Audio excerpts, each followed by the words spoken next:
In the heart of an ancient land, a kingdom rose to prominence, its story weaving through the fabric of time like a legend never fully told. This was not just any kingdom, but one shrouded in mystery, where history met myth, and the line between the two blurred. Welcome to the kingdom of Veldar, the realm where power, betrayal, and untold riches converged. Picture a time long ago, when towering castles loomed above verdant fields, and the sound of horses' hooves echoed across cobblestone streets. At the center of this kingdom stood King Eldric, a ruler whose decisions shaped the fate of millions. His kingdom was as mighty as the rivers that ran through it, yet even the strongest kingdoms have their cracks. Secrets lurked within the palace walls, and the once untouched land was soon to become a battleground for power, ambition, and vengeance, for generations. The kingdom of Veldar flourished under the reign of the Eldric family, whose bloodline was believed to be blessed by the gods themselves. But every kingdom has its weaknesses and enemy from within, and a fatal flaw that even the gods cannot foresee. Eldric's kingdom, with all its might, was no different. From the lavish royal banquets to the majestic parades, the kingdom's prosperity seemed untouchable. But beneath the opulence and grandiose events lay a creeping tension. The younger princes and princesses were hungry for power, and whispers of betrayal fluttered through the corridors. Eldric's once strong rule began to wane as his family's unity cracked, and the world began to see cracks in the foundation of the kingdom. But who were these shadowy figures, pulling the strings behind the scenes? Was it a rival kingdom, seeking to overthrow Veldar, or were the true enemies closer to home, within the very family that once ruled it all? As the kingdom's story unfolds, we dive deep into its darkest secrets, fierce battles, alliances forged in the heat of war, and royal betrayals that would leave a legacy lasting centuries. Yet, there was a time when Veldar wasn't just a kingdom of power and conquest, it was a place of love, where the threads of affection and ambition intertwined in ways no one could have predicted. As the sun sets behind the castle's towering spires, the tale of the kingdom of Veldar beckons, a story of glory and ruin, of wisdom and folly, a story that will keep you at the edge of your seat as the kingdom rises and falls, leaving behind not just a history of conquest, but a legacy that echoes through time. The birth of a kingdom. The kingdom of Veldar did not simply emerge overnight. Its story is one of gradual conquest, alliances, and moments of serendipity that changed the course of history. Situated along the banks of the Veldar River, the land had long been a crossroads for various tribes, each with their own customs, beliefs, and ambitions. Yet, what set Veldar apart was its geography, an ideal mix of fertile plains, towering mountains, and dense forests. These natural barriers not only protected the land, but also allowed it to grow into one of the most prosperous kingdoms in the known world.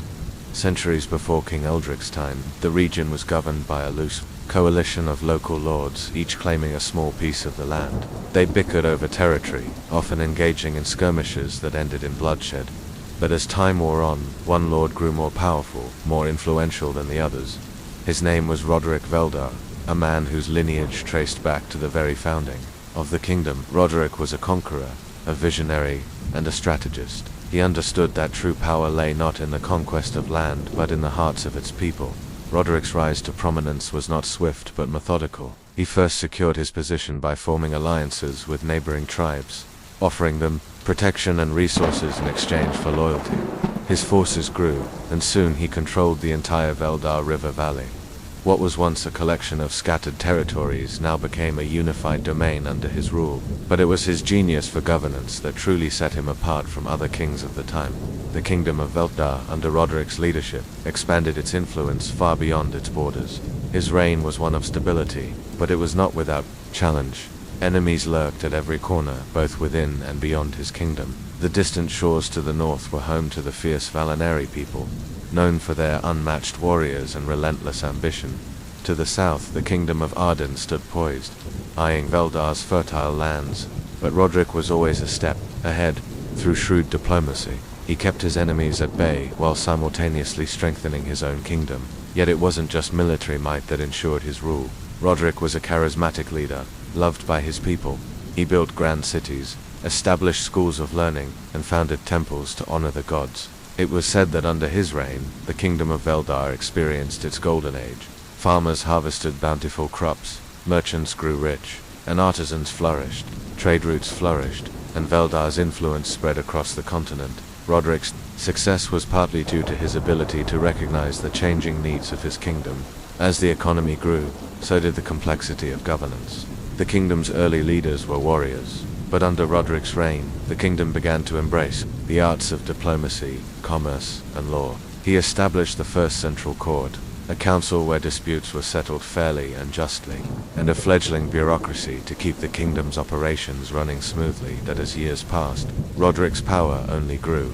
He married a powerful, noble woman from the far-off lands of Carathos, strengthening his political alliances and securing his rule over the diverse territories that made up Veldar. From their union, 2 sons were born: Eldric, the elder, and Caris, the younger. Eldric, who would later become the kingdom's most famous ruler, showed early signs of the strength, intelligence, and determination that would characterize his reign. But like many heirs to powerful thrones, Eldric's path was not clear. As a child, Eldric was often torn between the love of his father and the shadow cast by his younger brother. Caris was charismatic, intelligent, and easily captivated the court with his charm.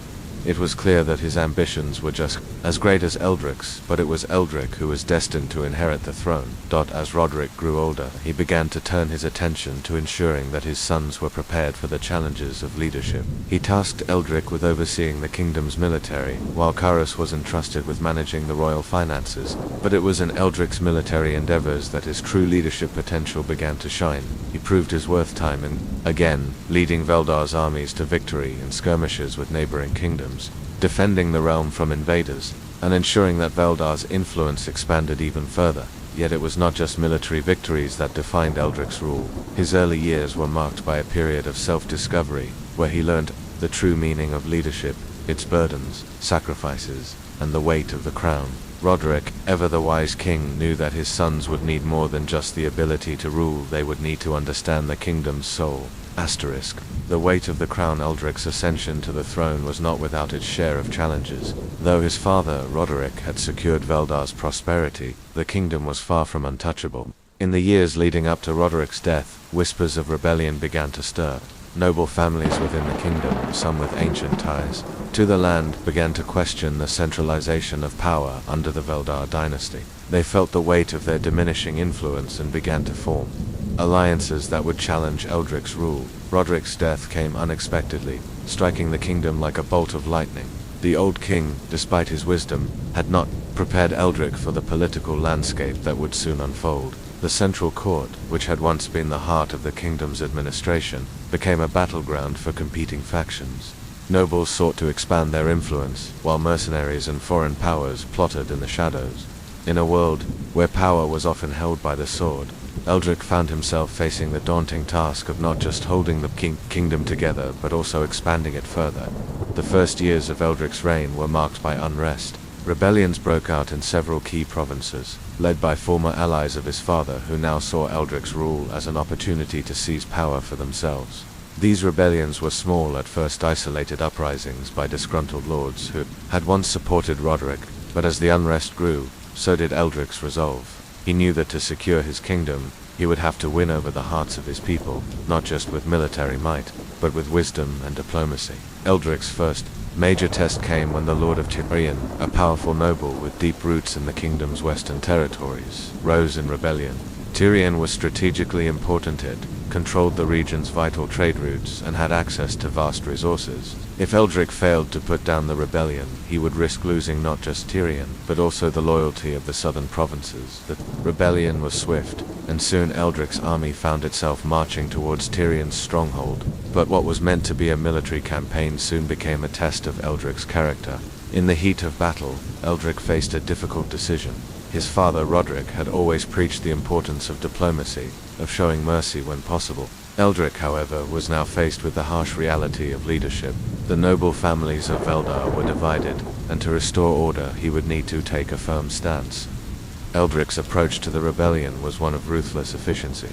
He laid siege to Darian's stronghold, cutting off supplies and forcing the rebels to surrender. But in a surprising move, Eldric spared the lives of the rebel leaders, offering them positions within his court in exchange for their loyalty.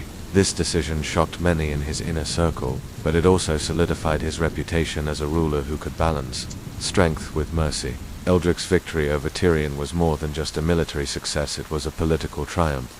His handling of the rebellion sent a clear message to the nobles of Veldar. Loyalty would be rewarded, but disloyalty would be met with swift and decisive action.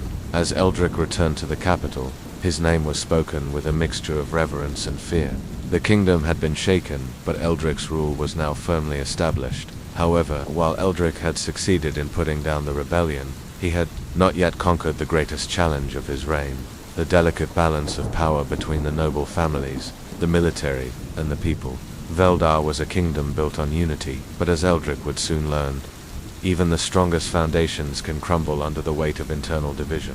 The War of Shadows. As Eldric's reign settled into a new pattern of order and prosperity, darker forces began to stir beneath the surface of his kingdom. These forces were not foreign invaders, but rather a collection of rebellious, noble families, old allies of his father who had grown resentful of his rule. What started as a series of isolated whispers turned into open dissent. Noble families, who once swore fealty to Roderick, began to doubt Eldric's ability to maintain the legacy of Veldar. The seeds of rebellion were first planted in the southern provinces, where the wealthiest families resented Eldric's reforms. In particular, his efforts to centralize power at the expense of the regional lords threatened their traditional autonomy. Led by Lord Maron of Holder, a family with deep historical ties to Veldar, the rebellion quickly spread to other regions. These were not mere peasant uprisings, they were noble rebellions, with well-trained soldiers, vast resources, and a burning desire to challenge Eldric's authority. At the start, Eldric tried to resolve the conflict diplomatically. He met with the rebel leaders, offering them concessions and seeking to forge a new pact that would preserve the peace, but his efforts were in vain. The rebels were determined to break free from Veldar's rule. War was inevitable. Eldric knew that this rebellion posed a greater threat than anything his kingdom had faced before. These were not faceless soldiers, but his own people, men and women who had once stood by his father's side. The betrayal stung, but Eldric was determined to protect his kingdom and his legacy. The war that followed would become known as the War of Shadows, named for the secrecy with which the rebels operated. Their strikes were swift and silent, moving under the cover of night. Eldric's forces were caught off guard, and many key cities fell before his generals could respond. The kingdom was plunged into a brutal conflict that would last for years, ravaging the land and costing the lives of thousands. Despite the challenges, Eldric's military genius shone through. His strategy was one of patience and precision. He used the terrain to his advantage, setting traps and ambushes that caught the rebels off guard. His forces also became more ruthless, learning from the enemy's tactics and adapting to the ever-changing landscape of the war. But it wasn't just his military skill that earned him victories, it was his ability to inspire loyalty among his soldiers.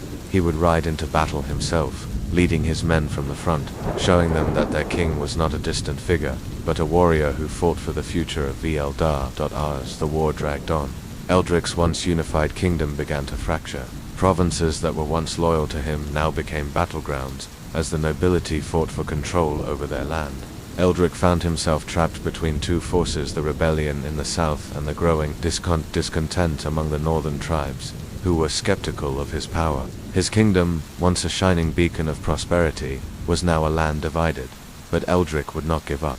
He knew that the fate of Veldar hung in the balance. The rebellion had to be crushed, not just for his own sake, but for the future of the kingdom. His resolve hardened, and the war would continue, even as it tore the kingdom apart. After years of war, the kingdom of Veldar stood on the brink of collapse. The land was scarred by battle, and the people once proud and hopeful were weary. The noble families who had once pledged loyalty to Eldric were now torn between their allegiance to the crown and their hunger for power. Eldric knew that something had to change, and change quickly, if Veldar was to survive. In the face of mounting pressure, Eldric turned to diplomacy. He sent emissaries to the rebel leaders, offering them a chance to end the bloodshed and restore peace. The War of Shadows had drained the kingdom's resources, and the people were beginning to turn against the endless conflict. Eldric, who had once been a warrior first, now found himself wearing the mantle of a statesman. The negotiations were held in secret. Deep within the capital, Eldric met with the rebel leaders Lord Maron and several of his allies in a tense atmosphere. The air was thick with distrust, and both sides were determined to secure the best deal for their respective factions.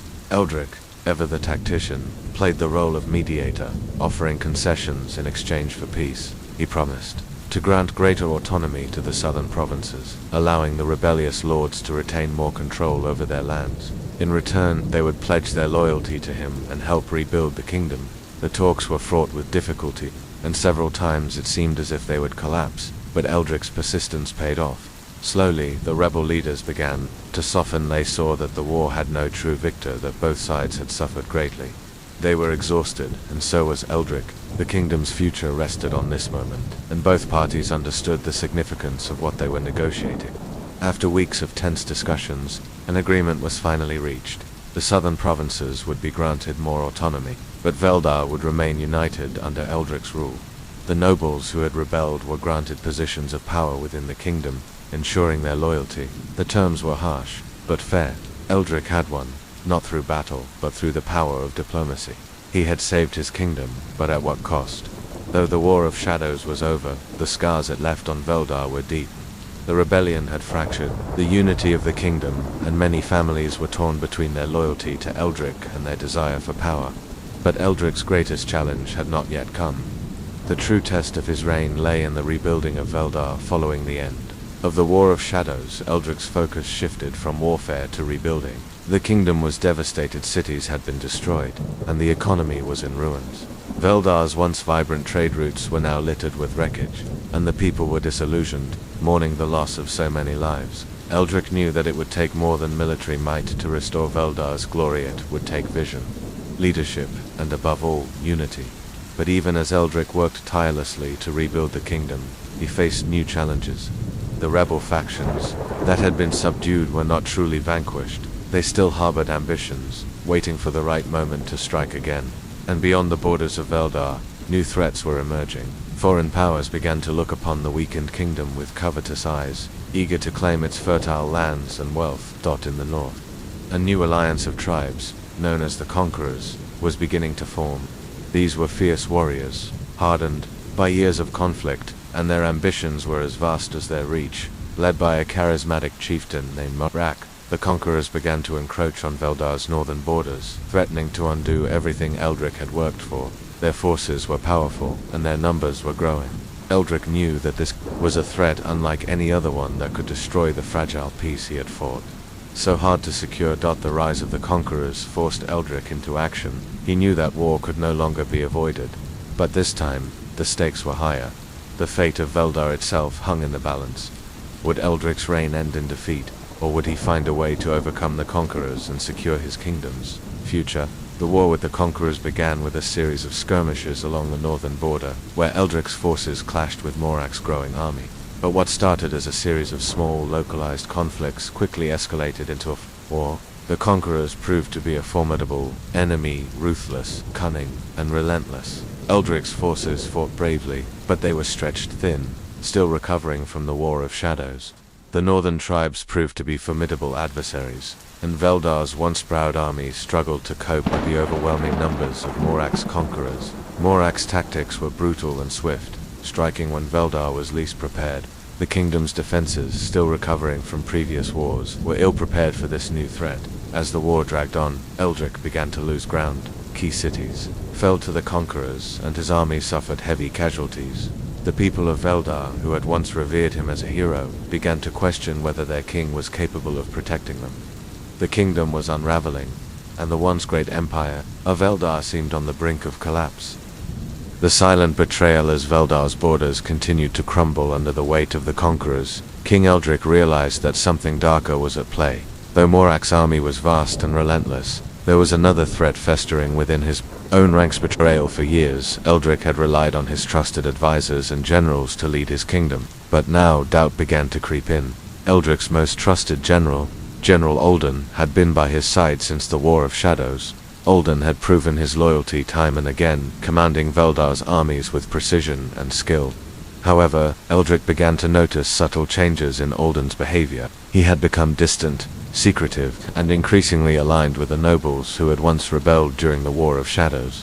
One fateful night, Eldric received word from his most loyal spy network that Alden was meeting with foreign envoys from the north, and most troubling, leaders from within the southern provinces. The news sent shockwaves through Eldric's court. Alden, the man who had sworn loyalty to Veldar, was now conspiring with the very enemies that sought to dismantle the kingdom. But Eldric had never been naive. His strategic mind knew that this was not a simple act of treason, it was a carefully orchestrated plot to fracture the kingdom from within.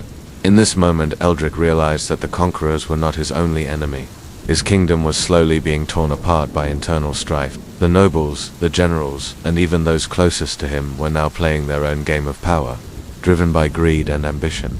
The section delves into Eldric's growing awareness of the betrayal, his internal struggle, and his efforts to gather evidence against Alden without tipping off the general. The story will highlight the emotional toll this betrayal takes on Eldric, who had always valued loyalty above all else. The conspiracy goes deep, revealing how Alden, with the backing of powerful nobles, sought to seize power for himself. The section culminates in Eldric confronting Alden, leading to a harrowing revelation about the depth of the betrayal. Following the betrayal of General Alden, Eldric finds himself facing a kingdom on the brink of total collapse. The northern threat continues to grow, with Morak's conquerors steadily advancing. At the same time, the rebellion from within has become more pronounced. Eldric's leadership is questioned at every turn, and whispers of his failure to protect the kingdom echo through the streets of Veldar. Despite his best efforts to rally his forces, the kingdom begins to disintegrate. Regions fall into anarchy, as rogue factions fight for control, and the nobility fractures under the weight of its own ambitions. Eldric, once a powerful and charismatic leader, now finds himself isolated and alone, struggling with his own doubts and the crumbling state of his kingdom. This section is about the emotional and psychological toll that the ongoing wars and betrayals take on Eldric as the kingdom continues to burn. Eldric begins to question whether he is truly fit to rule. His struggle with self-doubt and despair is compounded by the realization that his closest allies have either fallen or betrayed him. Section will focus on Eldric's gradual descent into a darker, more cynical version of himself. He begins to make harsh decisions that will have long-lasting consequences, pushing his people further away. The events will also explore how his relationship with his family, particularly his younger brother Karis, begins to deteriorate, as they start to see the world through different lenses. In this section, Eldric's kingdom faces its final and most destructive siege. After years of battling internal strife and external enemies, the conquerors, led by Morak, finally arrive at the gates of Veldar. This siege will not only test Eldric's military skills, but also his ability to hold his fractured kingdom together. Veldar's defenses, which once stood as an impregnable fortress, are now weakened by years of war. The people, tired and broken from the constant warfare, begin to lose faith in their king's ability to defend them. Morak's forces, united and relentless, lay siege to the capital, cutting off all supply routes and pushing Eldric's forces to their breaking point. The section focuses on the desperation that sets in as Veldar's gates are besieged. Eldric knows that if he fails now, everything he has fought for will be lost. As the siege progresses, Eldric takes more drastic measures, sacrificing civilians and cutting off essential resources to slow down Morak's advance. This section reveals the brutal cost of war, where Eldric's decisions become increasingly ruthless, blurring the line between a king and a tyrant. Amid the chaos of the siege, Eldric's last remaining allies are either killed or captured. The siege culminates in a desperate final stand, where Eldric faces Morak in a battle that will decide the fate of the kingdom. This section will feature a heart-wrenching series of choices and sacrifices, illustrating how far Eldric is willing to go to protect his people, even if it means his own destruction. As the siege of Veldar reaches its final stages, the kingdom is in ruins. Eldric's forces are decimated, and the once thriving capital is now a shell of its former self. The conquerors have breached the outer walls, and the royal palace is on the verge of collapse. With nothing left to lose, Eldric makes one final, desperate move to save what remains of his kingdom. This section will explore Eldric's last-ditch effort to turn the tide of the war. He secretly negotiates with factions within the conquerors' ranks, seeking a way to end the siege without total destruction. But Morak is a master of strategy, and he knows that Eldric's desperation is his greatest weakness. The section will focus on the tension between Eldric's personal desire to save his people and his pride as a ruler. Eldric's efforts to negotiate a peace treaty with Morak will fail, and he will be forced to make one last stand at the gates of Veldar. As the final battle looms, Eldric will reflect on the choices he made, the betrayals that led him here, and the price of his ambition. In the final moments of the siege, Eldric's fate will be sealed, but not before a shocking twist that will change the future of Veldar forever. The section concludes with an unexpected turn of events, revealing the last hope for the kingdom. a potential savior that could rise from the ashes of Eldric's fallen empire. The rise of the forgotten heir. After the fall of King Eldric, the kingdom of Veldar lay in ruin. The once mighty kingdom, now reduced to ashes, was left to be claimed by those who could take control.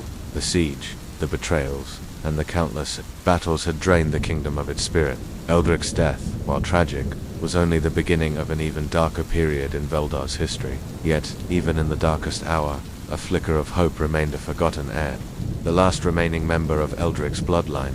This heir, though long thought lost to time, had been living in the shadows, hidden from the chaos that enveloped Veldar. The young heir, a child named Elysia, was Eldric's secret daughter, the result of a forbidden love between him and a woman from a distant land. Raised far from the kingdom's capital, Elysia had lived a simple life, unaware of her true heritage.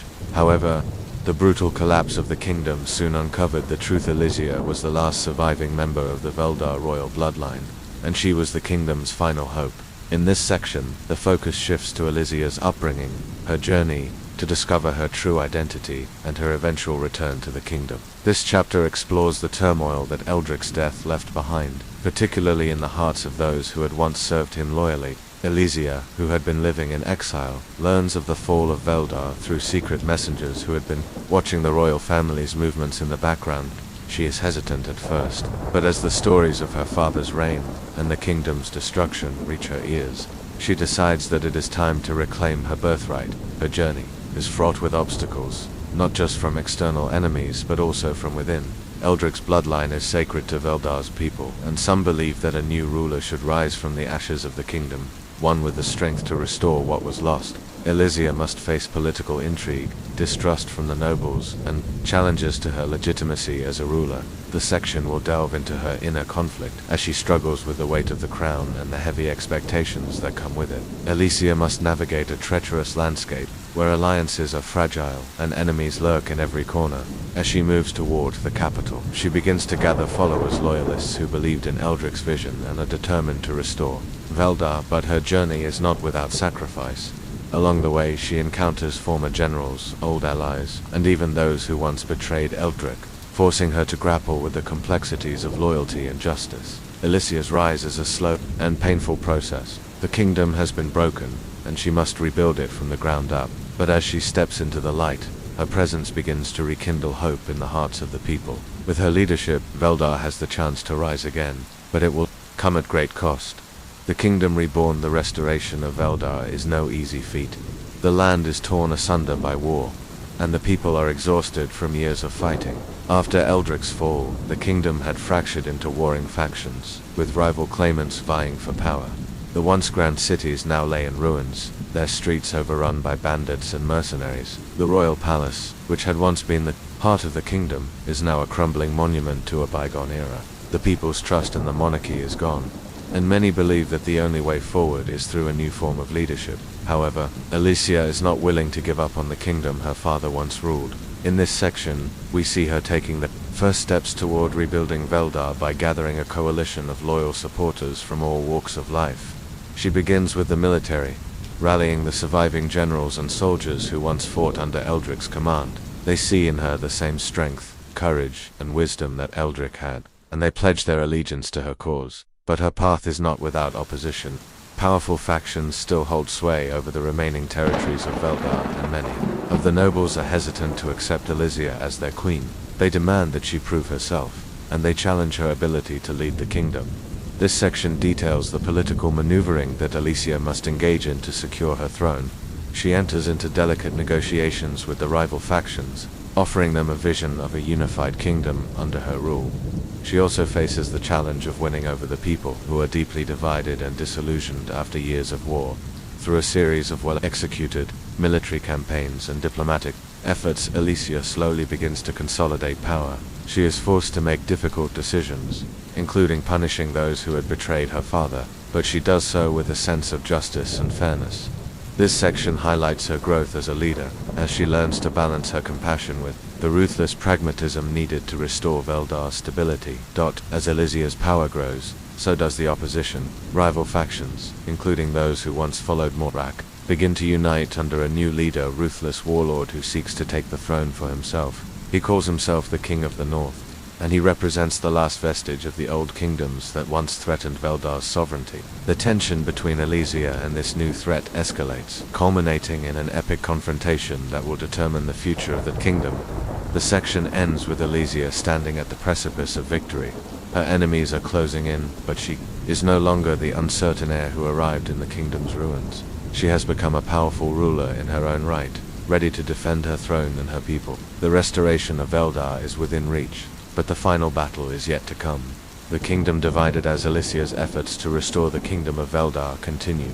She faces new challenges that threaten to undo all her hard work. The kingdom remains deeply fractured, not only in terms of its physical landscape but also in its political and social structures. Despite her rising power and influence, the various factions within the kingdom remain suspicious of her rule, with many still loyal to the old traditions and to the former noble families who once held power. The old elites, now sidelined by rise, still have significant sway over their territories. They consider her leadership an imposition, seeing her as the embodiment of a new and foreign system. They continue to conspire, seeking to divide the kingdom into competing city-states and regions, each with its own ambitions. Some even go so far as to stage open rebellions, fueled by their desire to regain the power they once enjoyed.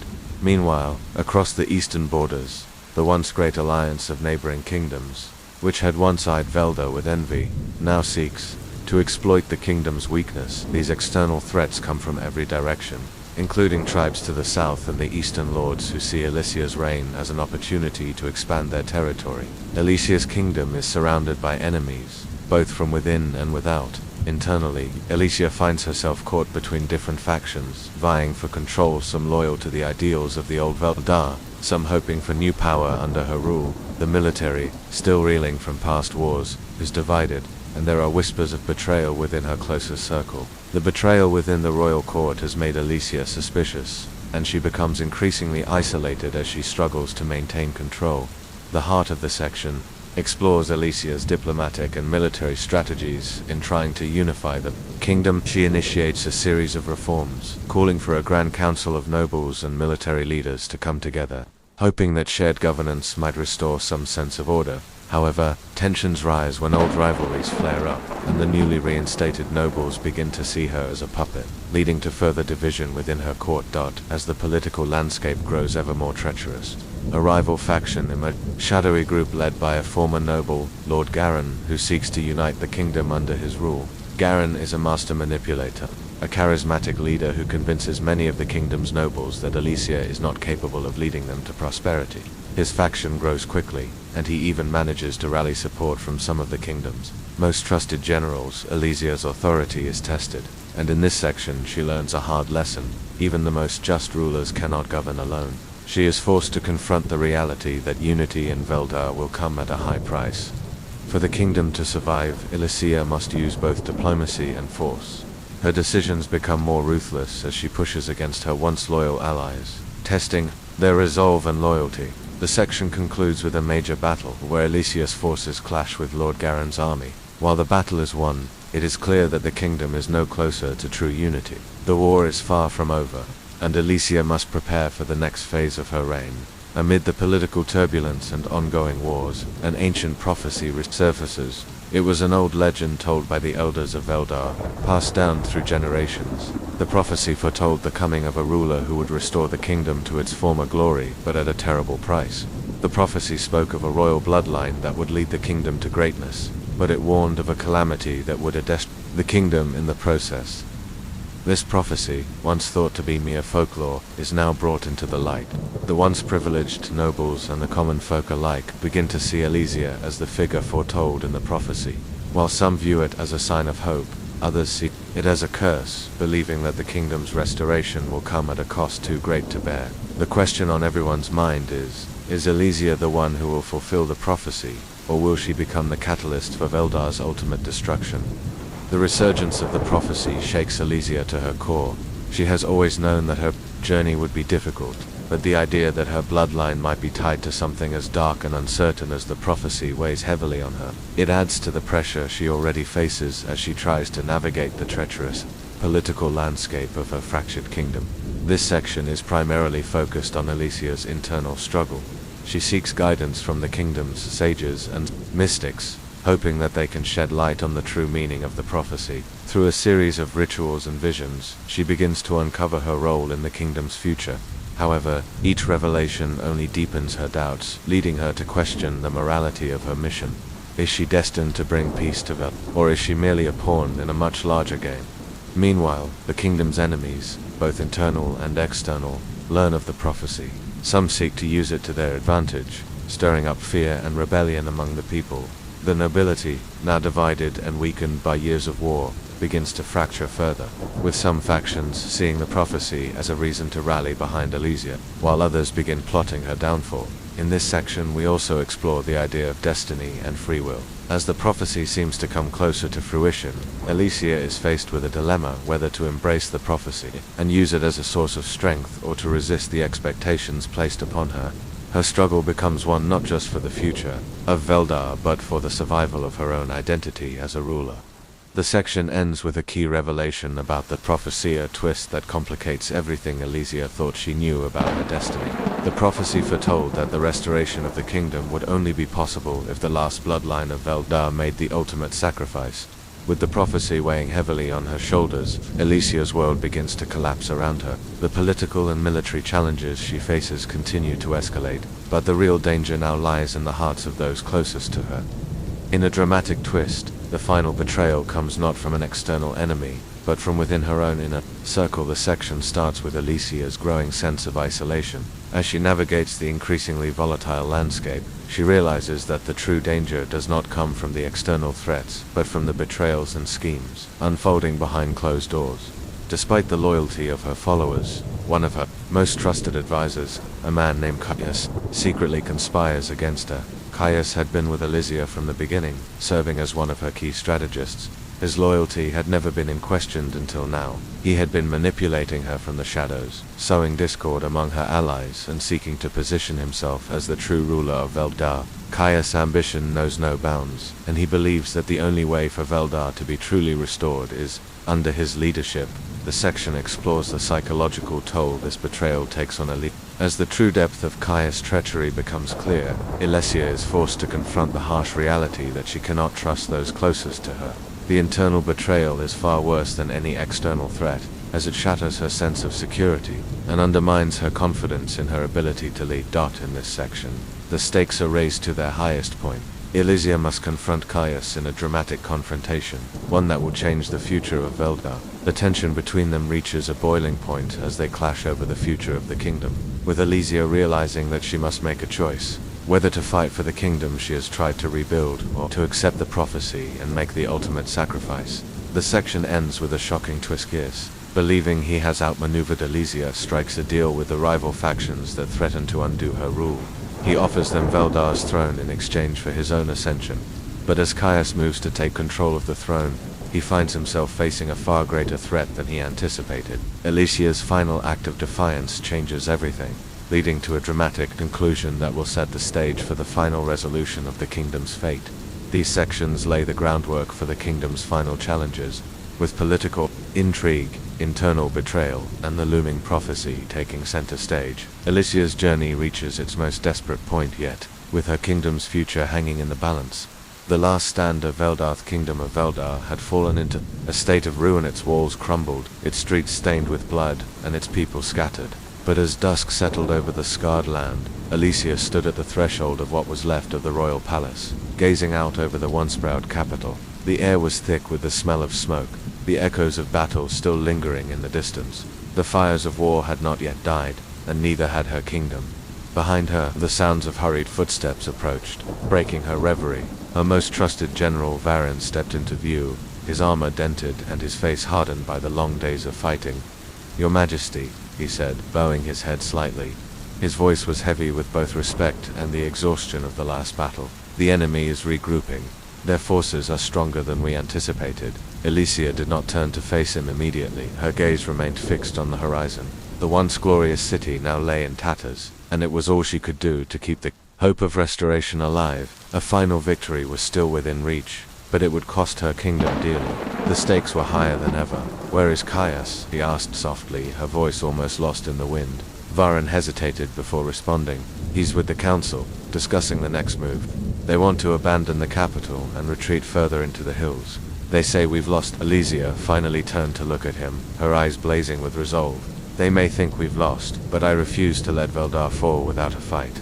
I refuse to bow to this chaos. Varen's expression softened. He knew better than most how hard this had been on her. She had inherited a kingdom in turmoil, and though she had done everything in her power to restore it, it seemed as though every time she took a step forward, the kingdom took 2 steps back. And now, the final battle loomed. We'll hold the city, as long as we still have the gates. We fight, she declared firmly, her voice cutting through the lingering doubt like a blade. Varen nodded. And what of Caius? He speaks of retreat. Should we disregard his counsel? Elysia's jaw tightened, and her fingers instinctively clenched around the hilt of her sword. Caius ... No, we don't retreat. Her tone hardened as she spoke his name. Not when there is a chance to defend what is left of Veldar. The tension in her chest grew as the weight of leadership settled heavily upon her.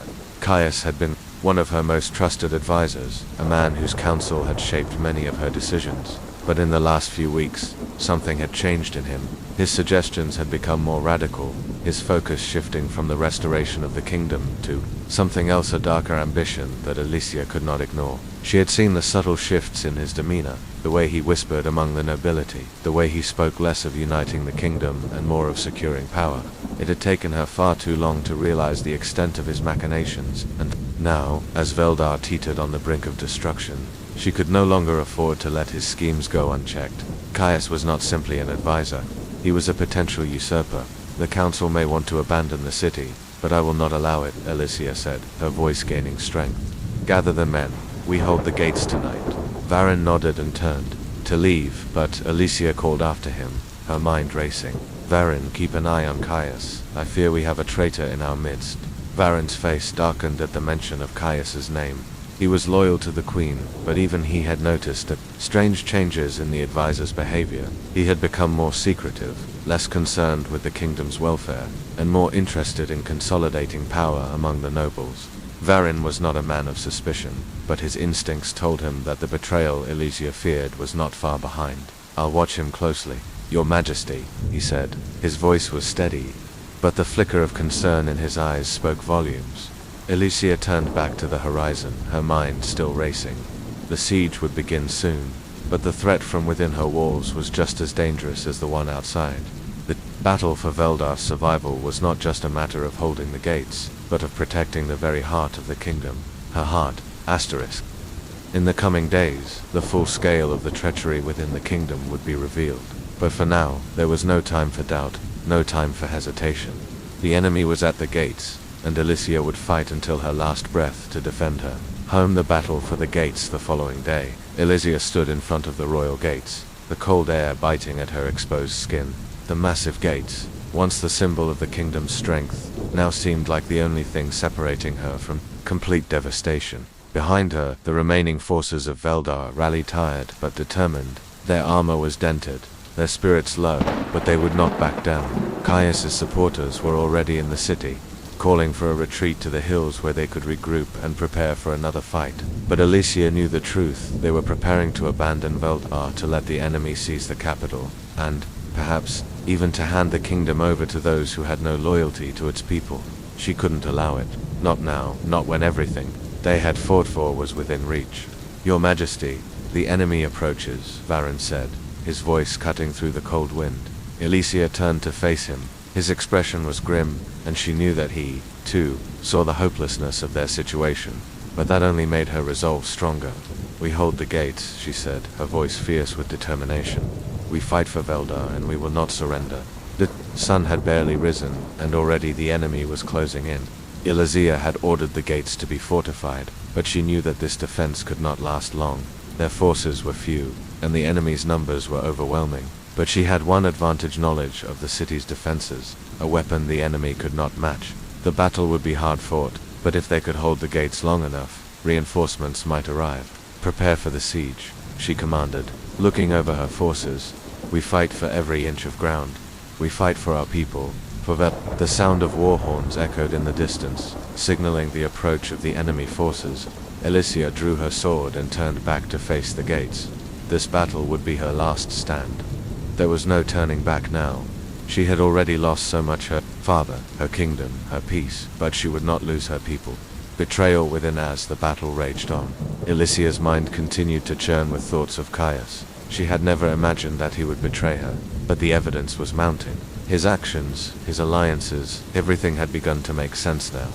His whispers among the council, his subtle maneuvering to control the military, his attempts to isolate her from her most trusted allies, all of it pointed to one thing: Caius wanted the throne.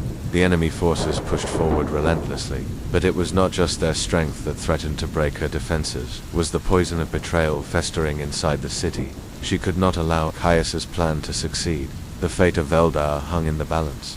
The cost of peace, the dust from the final battle had barely settled, and yet the cost of peace was already becoming clear.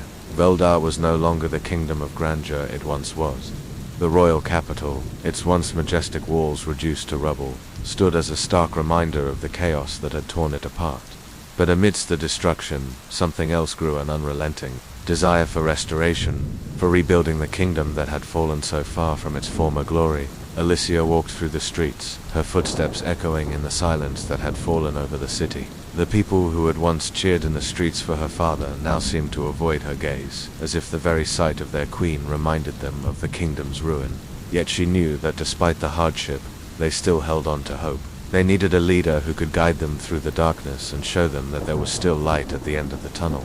Her thoughts were interrupted by the sound of her advisor, Varin, approaching from behind. His boots kicked up dust. As he walked swiftly to catch up with her, "Your Majesty," he said, his voice cautious. "The council has gathered. There are discussions about the future of the kingdom." Alicia nodded, her gaze still on the ruins ahead. She had always known that rebuilding would take more than just restoring the buildings. It would require mending the fractured trust between her people and the throne. "Shall we go then?" she asked. Varin gave a respectful bow, leading her toward the council chambers. As they walked, Alicia felt the weight of her responsibilities bear down on her once more. Her father's legacy, her people's expectations, the kingdom's future. There were so many forces pulling her in different directions. What did she owe her people? What did she owe the kingdom's past? Could she restore Veldar to its former glory, or was it too late to hold on to the old ways? Inside the council hall, the atmosphere was tense. The room was filled with the kingdom's most powerful men and women, many of whom had been loyal to her father. Now, however, their loyalty seemed less certain. The throne was not the unchallenged symbol it had once been. There were whispers of revolution, of the possibility of a republic, where power would no longer rest solely in the hands of the monarchy. Alicia took her seat at the head of the table. As she surveyed the council members, she could see that the nobles were divided. Some, like Lord Moran, were still firmly loyal to the monarchy, while others, like Lady Syrah, were beginning to speak of a new way of governing, one that would place the power in the hands of the people. "Your Majesty," Lord Moran began, "we are grateful for your leadership, but Veldar's survival requires more than just restoring what has been broken. It requires ... change. The nobles must have a greater say in how the kingdom is governed." Alicia resisted the urge to sigh. The very same nobles who had driven the kingdom to war now wanted a larger share of power. It was infuriating, but she had no choice but to listen.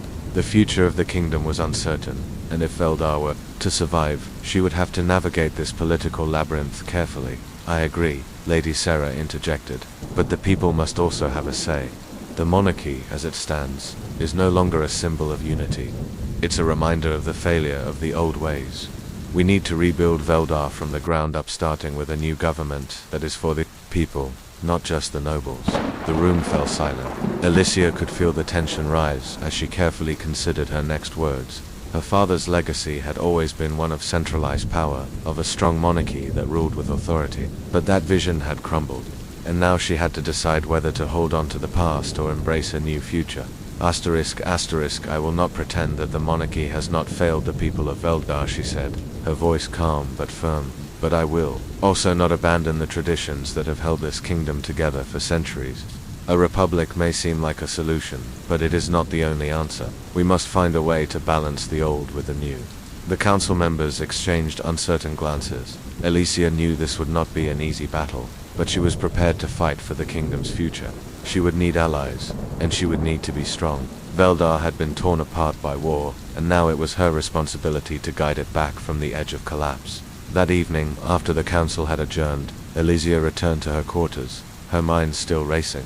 What would it take to heal the wounds of the kingdom? What kind of leader did Veldar need now?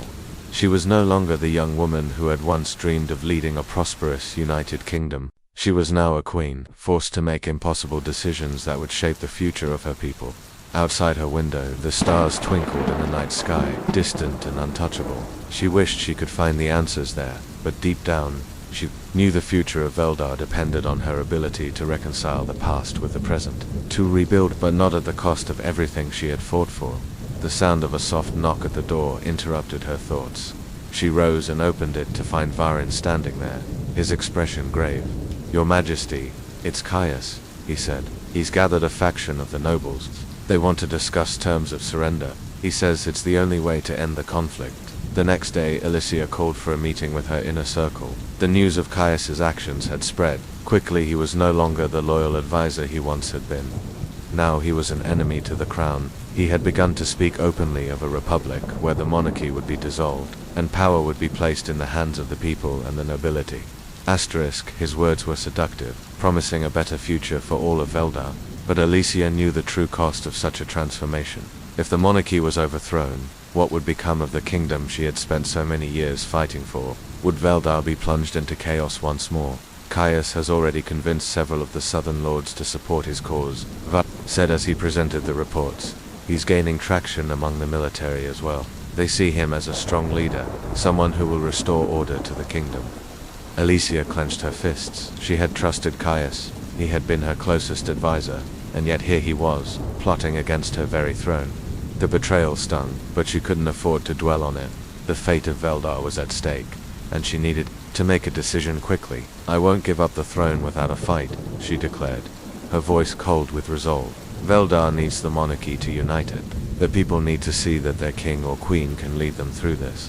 "But Your Majesty," one of her advisors, a younger noble named Arik, spoke up hesitantly. "The Republic is gaining momentum. The people are tired of the old ways. They want a new future.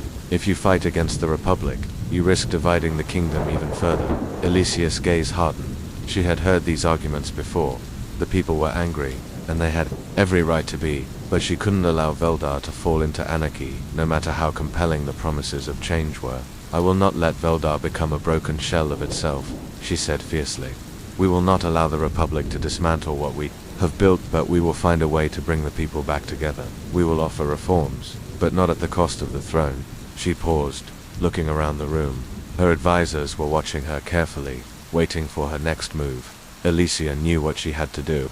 She would need to take bold steps both to defend the monarchy and to address the people's grievances. "We will call for a national assembly," she declared. "We will include the leaders of both the monarchy and the republic.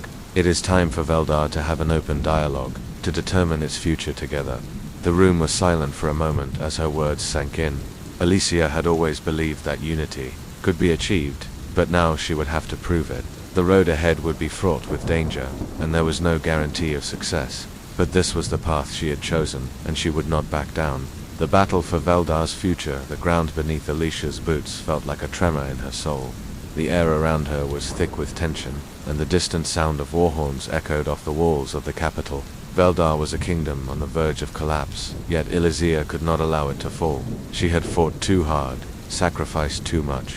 Now, standing before the gates of the kingdom she had sworn to protect, she had one choice: lead her people into the final battle for their future, or surrender to the forces that sought to tear it apart. Her father had always taught her that a true leader is tested in the darkest hours, when the weight of the kingdom presses down on their shoulders. Now Elysia could feel that weight more than ever. She had already lost so much: her father, the city, the legacy of her bloodline, but the war was not over. She had to fight for Veldar's future, no matter the cost. The once beautiful capital, now scarred by years of war, stood as a silent testament to the kingdom's fragility.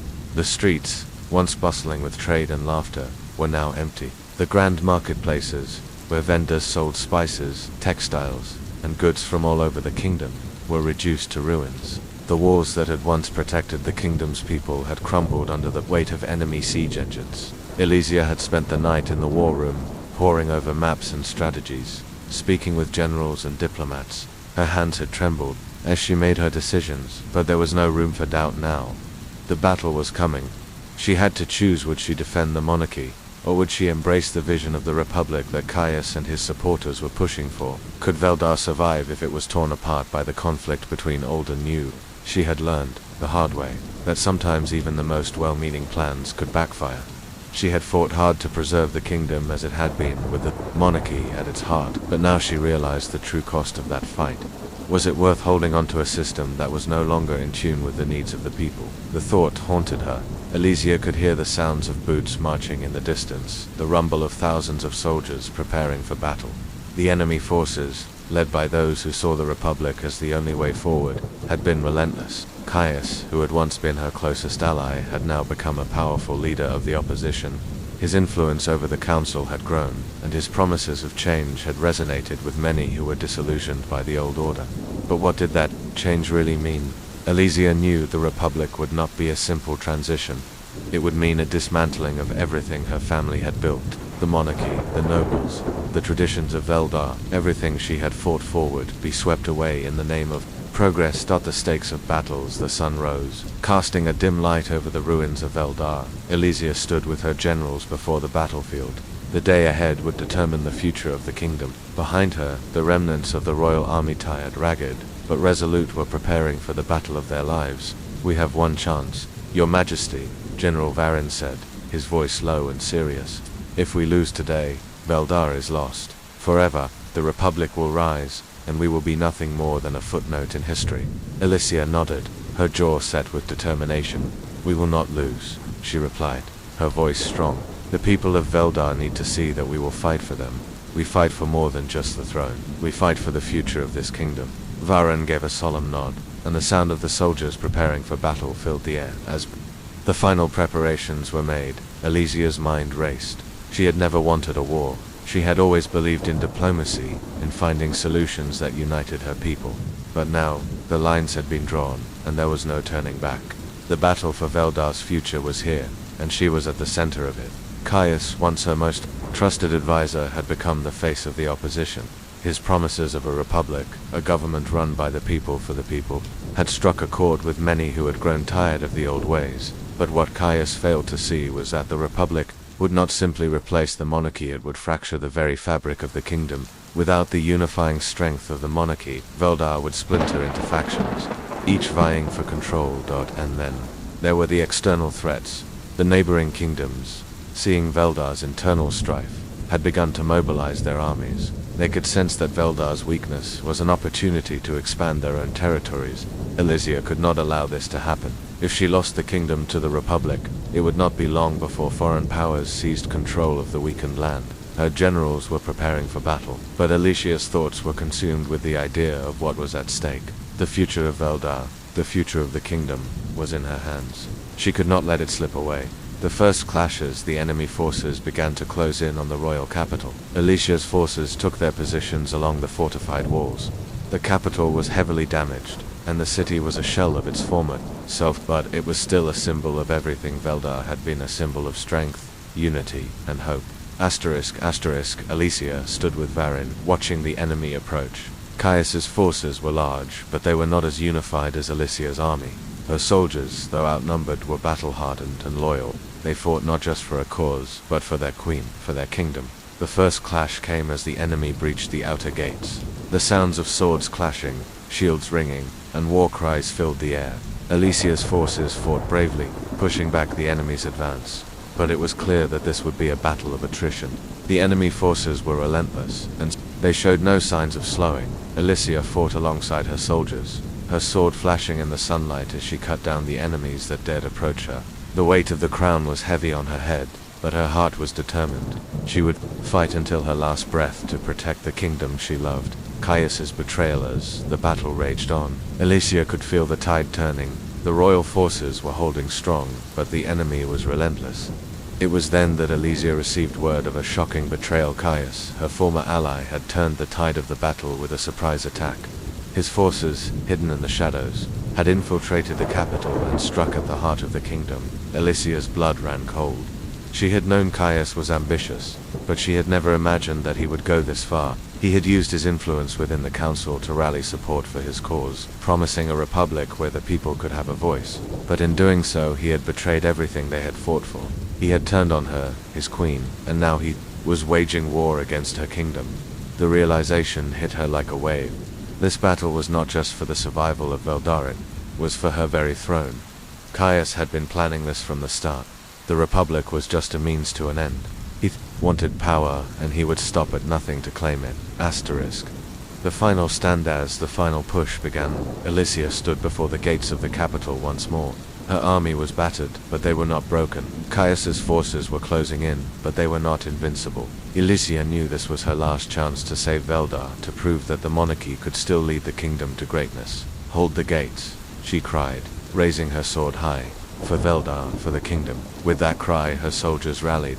They fought with renewed vigor, pushing back Caius's forces and reclaiming their city. Elysia led the charge, cutting through the enemy ranks with skill and determination. The final battle for Veldar's future was not just a fight for survival, it was a fight for the soul of the kingdom. The battle raged on for hours, but as the sun set, Elysia's forces had managed to push Caius's troops back. The capital was theirs, but at a great cost. The city was scarred, its people broken, but Veldar had survived. Aftermath: the battle was won, but the war was not over. The future of Veldar now hung in the balance. Elysia knew that the kingdom's survival would depend on how she rebuilt it. The monarchy had been tested, but it had not fallen. Now she faced a new challenge: how to unite a fractured kingdom and restore faith in the throne. As Elysia stood amidst the ruins, she knew one thing for certain: the battle for Veldar's future had only just begun. Veldar's legacy: the sun had set behind the shattered walls of Veldar, casting long shadows over the ruins of the once proud city. Elysia stood at the highest tower of the royal palace, gazing out at the remnants of her kingdom. The city below, with its collapsed buildings and burnt-out markets, was a stark reminder of what they had lost. Yet even amidst the devastation, there was something else, something that stirred in the hearts of those who had stayed behind. Those who had not fled, those who had fought for their future. The war was over, but the true battle was just beginning. Elysia's heart weighed heavy as she looked down at the city. Her father's legacy, the mighty kingdom of Veldar, had been tested in ways no one could have imagined. The monarchy had been on the brink of collapse, her bloodline called into question, the very existence of her rule threatened by internal rebellion and foreign invasion. And yet, despite all the chaos, she stood here, at the very edge of it all, still wearing the crown, albeit one now tarnished by war. Veldar's future was no longer as clear-cut as it once seemed. The battle at the gates had been a victory, yes, but the cost of that victory was too great to ignore.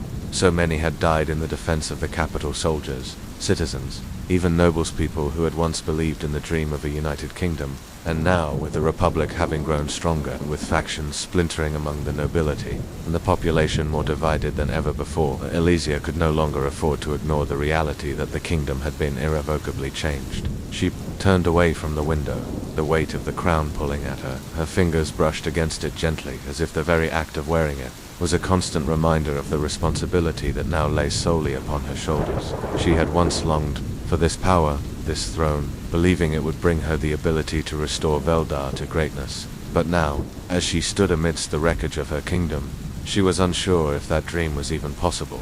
The burden of the throne. Elysia had always been a firm believer in the importance of unity. She had witnessed the collapse of Veldar's unity firsthand, how easy it was for people to be divided by their ambitions, their desires for power, or their own fears about what the future might hold. But as she walked through the halls of the palace, every step echoing in the empty corridors, she knew that the fractured pieces of her kingdom would not simply fall back into place. It would take time, years, perhaps, to rebuild the trust and strength that had been lost. The nobility was divided. Some, like Lord Marin and Lady Sira, had rallied behind her during the final battle, but others had fallen into the camp of the Republicans, promising support for Caius's vision of a new world. To them, the monarchy represented an outdated, archaic system that no longer had a place in the modern world. The people, too, were torn. Some had supported the monarchy out of loyalty to her father Eldric, while others had long since lost faith in the crown. Turning to Caius and his promises of reform, Elysia knew that she could not simply ignore the desires of the people. She had fought for them, after all. But what did they truly want? Was it a republic? Was it a return to the glory of the past? Or was there some middle ground? a way to merge the old and the new, to forge a path forward without forsaking the past entirely. A kingdom in shambles. The war had taken its toll on Veldar, but it was not just the physical damage that concerned Elysia. The scars left on the people, their spirits, their belief in the monarchy, their hope for the future, those were far harder to heal. Elysia walked through the royal court, where her advisors and generals were gathered around a large map of Veldar. There were still pockets of resistance from Caius's forces in the outskirts of the capital, but the main battlefield had been won. The question now was, what to do next? ***, Your Majesty, Varin said, his voice grim as he looked up from the map. We've managed to push Caius's forces out of the capital, but we cannot ignore the fact that his followers still control much of the southern provinces. There is talk of rebellion, of an uprising against your rule. Elysia sighed. She had known this moment would come. It had been a long time since the kingdom had been united in any real sense, and the battle for Veldar's future was far from over. Now that Caius's rebellion had been quelled in the capital, the next step was to ensure that his ideals didn't spread throughout the kingdom. We'll need to act quickly, she said, her voice steady despite the fear that simmered beneath the surface. If we leave the southern provinces unchecked, the rebellion could spread like wildfire. Varian nodded. We must act with caution, Your Majesty. Many of the noble families in the south have pledged their allegiance to Caius, and they may seek to join forces with the Republican movement. We cannot risk further division. Elysia nodded, her mind whirling. The problem was not just the rebellion itself, it was the fragile state of the monarchy. If she acted too harshly, she could lose the support of the people who still believed in her. If she showed too much mercy, she risked allowing the Republicans to gain more ground. We will have to call for a council of the remaining loyalists, Elysia said, her voice growing more determined. We must unite the nobles once more, before Caius and his followers can fracture us completely. The challenge of unity as the days passed. Elysia worked tirelessly to restore order to her kingdom. The royal army was stretched thin, and the kingdom's economy was on the brink of collapse. The markets were empty, the resources depleted, and the people were hungry. It was clear that, despite their victory at the gates, the road ahead would be anything but easy. But Elysia refused to give up. She had inherited her father's strength and his vision for a united Veldar now. She would have to rebuild that vision from the ground up. She called for a national assembly, inviting both the monarchists and the republicans to sit down and discuss the future of Veldar. It was a move that many saw as an attempt to compromise with the republicans, but Elysia knew it was the only way forward. The kingdom could not survive on division alone. As the assembly convened, tensions were high. The room was filled with whispers, accusations, and demands for power, but Elysia stood firm, reminding the council that the future of Veldar was in their hands. It was not just about the monarchy or the republic, it was about the people. If they could find a way to work together, they could rebuild the kingdom stronger than before. We cannot let our differences tear us apart, Elysia said, her voice echoing in the tense silence of the hall.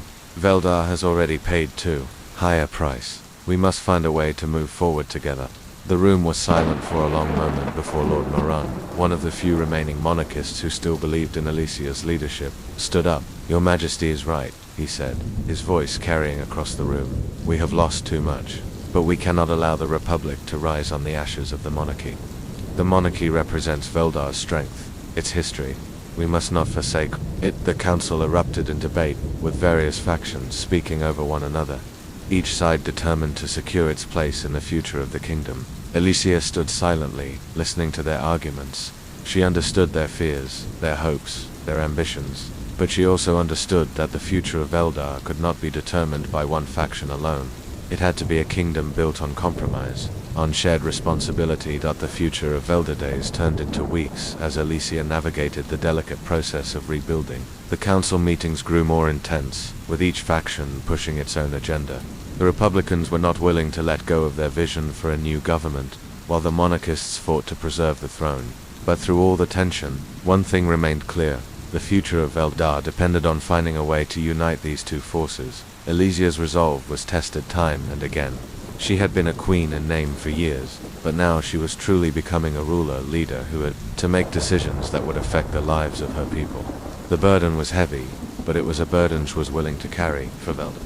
As the days passed, she began to see the faintest glimmers of hope.